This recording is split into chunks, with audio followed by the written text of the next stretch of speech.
Hey, I'm Courtney Waterman, your tutor. Lover of anime, manga, and math.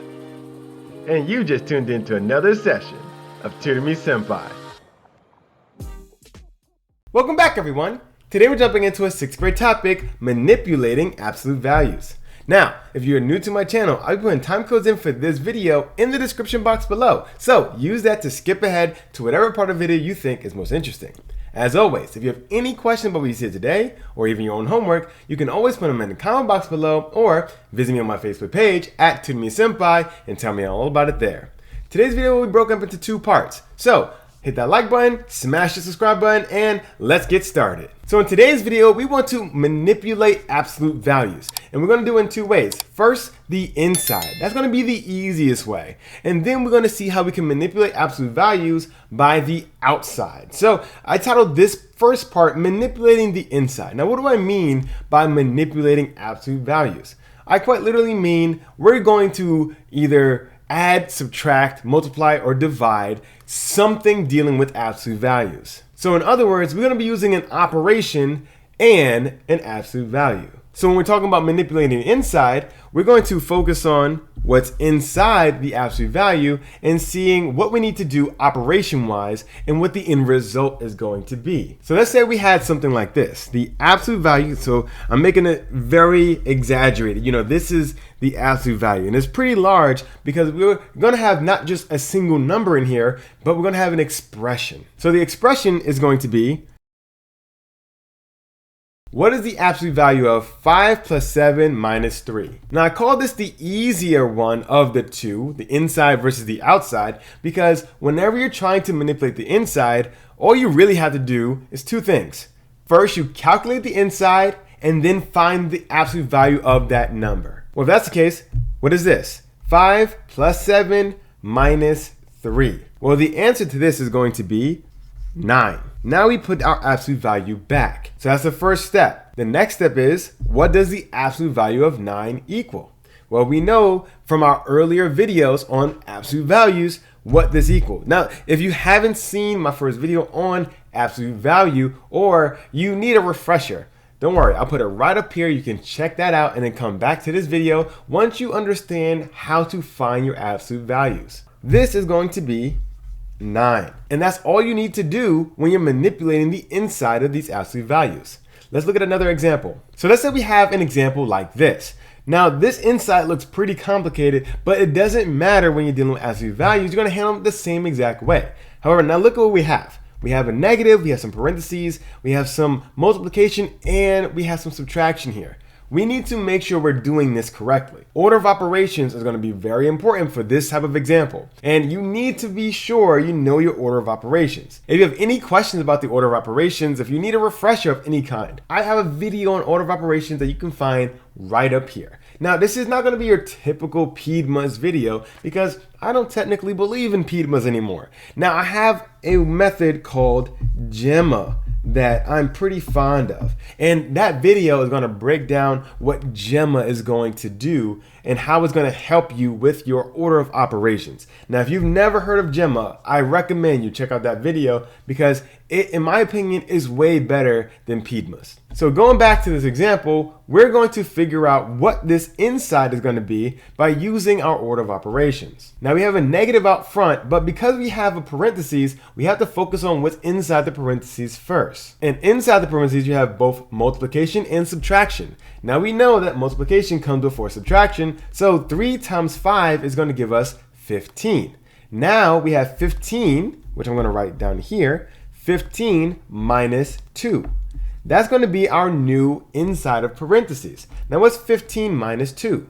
Well, 15 minus 2 is going to be 13. So now that we know that 13 is our end result of what's inside of parentheses, let's rewrite that using our 13 instead. So we have the absolute value of minus, we have a parentheses, 13, close parentheses, and close your absolute value. However, we're not done yet. We still have to distribute this negative to what's inside the absolute value. Now you can do this one of 2 ways. Just put that inside or realize that this is a negative 1 times 13. And what do you get when you have negative 1 times 13?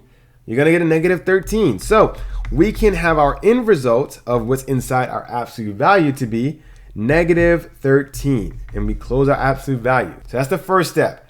Simplify your inside of your absolute value. Once you figure that out, you can now solve the absolute value using what we know about the absolute value's definition. Now, what's going to be the absolute value of negative 13? Well, this is going to be 13. I hope you realize that it doesn't matter how simple or complicated the inside is. Pretty much ignore the absolute value, figure out what that is first. Once you have an answer, put the absolute value back, and then solve that as you would a regular absolute value of a number. Now that we've manipulated the inside, let's focus on the outside. Just like you can manipulate absolute values from the inside, you can also manipulate them from the outside.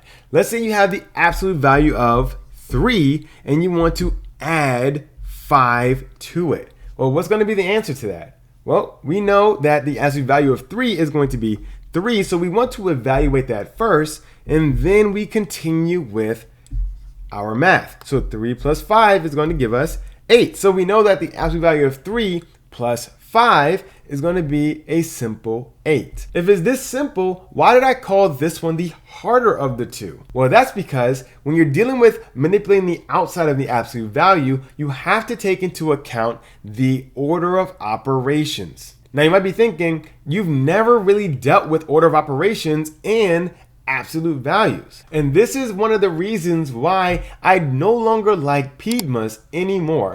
And instead, I like Gemma when you're dealing with your order of operations. When it comes to order of operations, your absolute values are going to work somewhat similar to your parentheses. They're not going to be one-to-one exact, but they're going to operate pretty similar to your parentheses. In fact, they have the same priority as a parentheses and a bracket and a curly brace. It doesn't really matter which one of those. These are what in Gemma we call groupings. Absolute value is another grouping in the bunch. So if you have parentheses, brackets, curly braces, or an absolute value, those are going to be what you do first. So that's how we want to treat the absolute value. However, there is a distinction. There is a very big distinction, and you don't want to get confused because absolute value is not the same as these three. They're not the same as parentheses, brackets, or curly braces because the absolute value actually does something. Now I'll show you what I mean by that. Let's say you have parentheses. Now these parentheses can be brackets or curly braces, but for this example, I'm just going to use parentheses. However, they act the same way. Let's say you have these parentheses and you have a negative on the outside and a negative on the inside. Now, what do you want to do here? When we look at our order of operations, it says do inside first, right?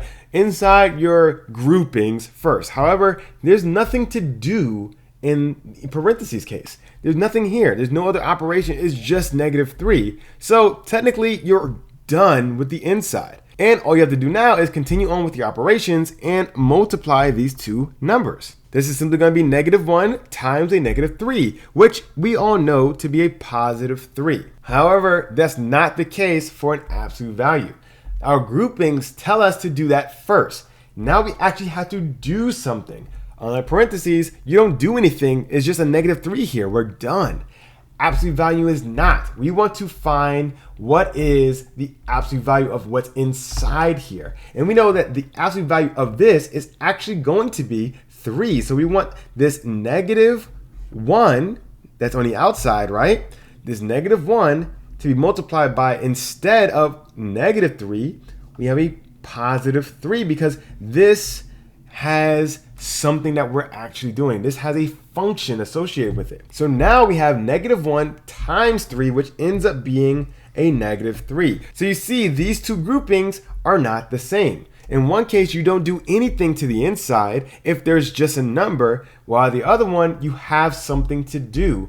Thus, your end result is potentially going to be different. You can't just easily distribute your negatives on the outside because you have to make sure your handling was inside first. That is why, as far as priority goes, the absolute value will work like the parentheses, but as far as everything else is not. So let's get back to our examples. Let's say we have an example like this. We have negative times the absolute value of -5 times 2 times 6 minus 8 inside parentheses. We want to focus on order of operations. And once again, I'm going to reference our Gemma.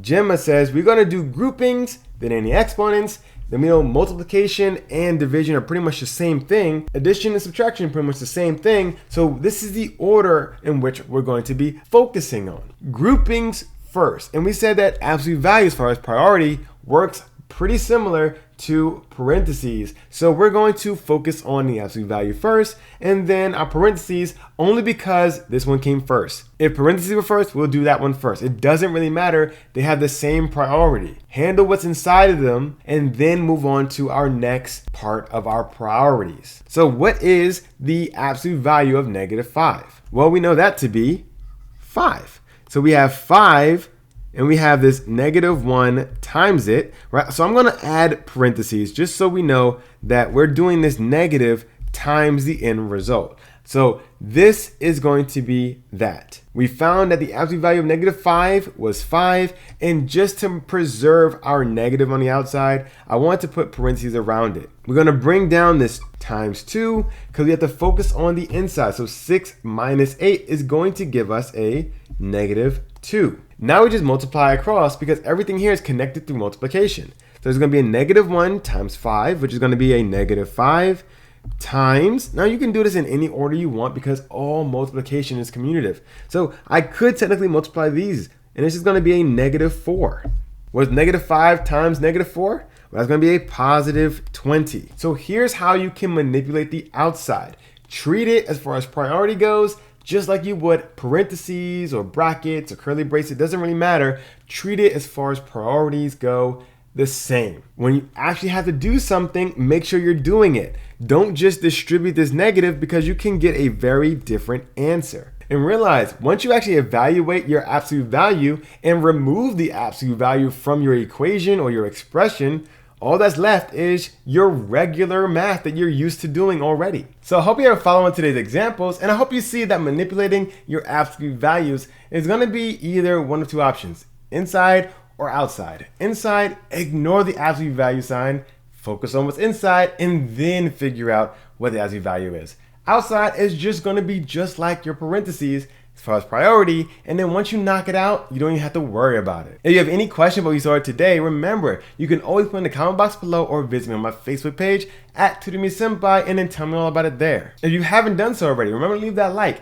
It really helps the channel by letting YouTube know that you found this video helpful and it could be helpful for somebody else. So help me out by hitting that like button, hit the notification bell, smash the subscribe button, and share this video with a friend. Well, that's all the time I have for today. I'm really hoping this helped with your homework, and I'm looking forward to seeing you again next week.